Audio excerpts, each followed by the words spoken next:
Yakobaya orthodox പള്ളിത്തർക്കത്തിലെ ഹൈക്കോടതി വിധിയുടെ പശ്ചാത്തലത്തിൽ പാലക്കാട് വടക്കഞ്ചേരിയിൽ പള്ളികൾ ഏറ്റെടുക്കാനുള്ള നീക്കം തുടങ്ങി.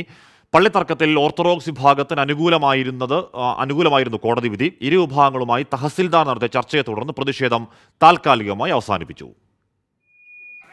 ഈ മാസം 26-നുള്ളിൽ പള്ളികൾ ഓർത്തഡോക്സ് വിഭാഗത്തിന് കൈമാറണമെന്ന കോടതി ഉത്തരവിനെ തുടർന്നായിരുന്നു നടപടി.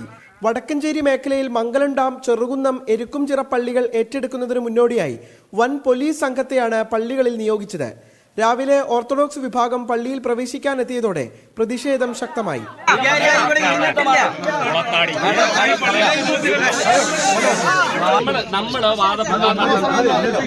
കോടതി വിധി അംഗീകരിക്കുന്നു. പക്ഷേ ഭൂരിഭാഗം വരുന്ന ജനസമൂഹത്തെ സംബന്ധിച്ചിടത്തോളം ആ പള്ളി ഏത് വിശ്വാസത്തിൽ സ്ഥാപിച്ചുവോ അതേ വിശ്വാസത്തിൽ തന്നെ തുടർന്ന് പോകണമെന്ന് തന്നെയാണ്. നിലവിൽ ഇന്ന് കോടതി വയലേഷൻ മറുഭാഗം കാണിച്ചു. അതിൻ്റെ വെളിച്ചത്തിൽ അവർക്കെതിരെ കേസ് എടുത്തിട്ടുണ്ട്.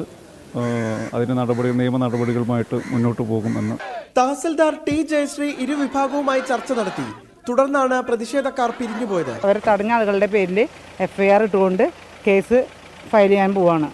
അതനുസരിച്ചിട്ട് അവരപ്പോൾ അതിൻ്റെ ഒരു കോപ്പി എടുക്കാൻ കൊടുക്കാമെന്ന് പറഞ്ഞ ഡിസംബറിൽ അവർ താൽക്കാലികമായിട്ട് ഇപ്പോൾ പിരിഞ്ഞു പോയിട്ടുള്ളതാണ്. 26-ാം തീയതി വീണ്ടും കേസുണ്ട്. അപ്പോൾ 26-ാം തീയതി കേസ് കഴിഞ്ഞതിന് ശേഷമാണ് ഈ കൂടുതൽ വിവരങ്ങൾ നമുക്ക് അറിയാൻ പറ്റുള്ളൂ. പള്ളികളുടെ ഉടമസ്ഥാവകാശം സംബന്ധിച്ച ഓർത്തഡോക്സ് വിഭാഗത്തിന് അനുകൂലമായാണ് കോടതി വിധിയെങ്കിലും പള്ളികൾക്ക് കീഴിൽ ഭൂരിഭാഗം കുടുംബങ്ങളും യാക്കോബായ വിഭാഗത്തിലുള്ളവരാണ്. അടുത്ത ദിവസം തന്നെ റവന്യൂ ഉദ്യോഗസ്ഥർ സ്ഥലത്തെത്തി പള്ളികൾ ഏറ്റെടുക്കാനാണ് സാധ്യത. പള്ളികൾ ഏറ്റെടുത്ത് ഓർത്തഡോക്സ് വിഭാഗത്തിന് കൈമാറിയാൽ യാക്കോബായ വിഭാഗത്തിന് പ്രാർത്ഥന നടത്താനുള്ള അവകാശം മാത്രമേ ഉണ്ടാകൂ.